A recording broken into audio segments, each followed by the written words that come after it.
మీకు చాలా ప్రెజర్ పడింది, మీరు వెళ్ళొద్దని. కానీ కూడా మీరు ధైర్యంగా ముందు పెట్టారు. దానికోసం మీరు ఒకటే చెప్తున్నాను, ఏం భయపడకండి. ఎన్ఎండి ఫారూక్ గారు, ఎన్ఎండి ఫిరోజ్ గారు, ఇక్కడ ఉన్న లీడర్లు అందరూ మీ వెంకల ఉన్నారు. భయపడే ప్రసక్తే లేదు.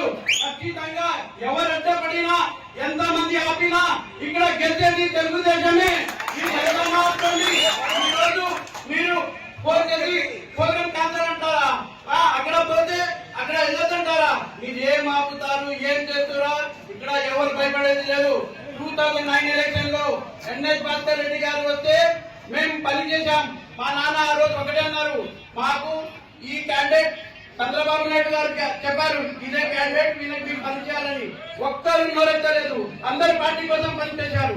2014 లో శిల్పామోహన్ రెడ్డి గారు వచ్చారు, చంద్రబాబు నాయుడు గారు చెప్పారు, వారు గారు ఈయన మీ ఎమ్మెల్యే క్యాండిడేట్ మీరు పనిచేయాలన్నారు.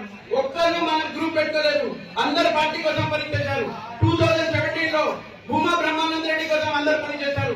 19 లో పనిచేశారు. మళ్ళీ ఈ రోజు ఫారూక్ గారికి టికెట్ వస్తే ఎందుకు మీకు అంత బాధ? చేయలేదా మీకు? మీకు ఎందుకు ఇంత బాధ? మా కార్యకర్తలు 40 సంవత్సరాల నుంచి ఉన్నారు, వీళ్ళందరూ ఒకటే అంటున్నారు, ఏ పార్టీ అన్నా ఎవరికన్నా జెండా కోసం పనిచేయాలి అంతే. జెండా ముఖ్యం, వ్యక్తి ముఖ్యం కాదు. జెండా ఖచ్చితంగా మీరు ఏమన్నా కానీ ఇంటి పద్ధతి కాదు. మేమంతా మీకోసం పనిచేశాము. నేను కాదు, అందరు ఇక్కడ నాయకులు పేరు పేరున ప్రతి ఒక్కరు పనిచేశారు. కానీ ఈ రోజు ఇంత కోపమా? ఫారూక్ గారికి టికెట్ వస్తే ఇంత కోపమా? మీరేం చెప్పినా మళ్ళీ మళ్ళీ చెప్తున్నాను, నంద్యాల టికెట్ ఫారూక్ గారికి వచ్చింది, ఇది ఖాయం.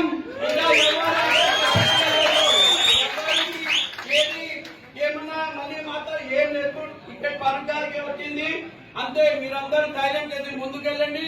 నేను ఉంటాను, అందరు ఉంటారు, నాయకులు ఉంటారు. ఎవరు భయపడే ప్రసక్తే లేదు. అందరూ మన వాళ్ళు కూడా అందరూ ముందుకు వస్తారు, వాళ్ళు కూడా వస్తారు. కూర్చొని అందరూ ఒక రోజు కూర్చొని అందరూ కలిసికట్టుగా పనిచేసి తెలుగుదేశం పార్టీని చంద్రబాబు నాయుడు గారిని ఇక్కడ నంద్యాల ఫారూక్ గారిని గెలిపించాలని కోరుకుంటాను. ఏ కార్యకర్త భయపడేది లేదు, దేని గురించి పడేది లేదు, మనం ఏదంగా తగ్గేది లేదు. ఇక్కడ ఖచ్చితంగా జై హింద్, జై చంద్రబాబు నాయుడు.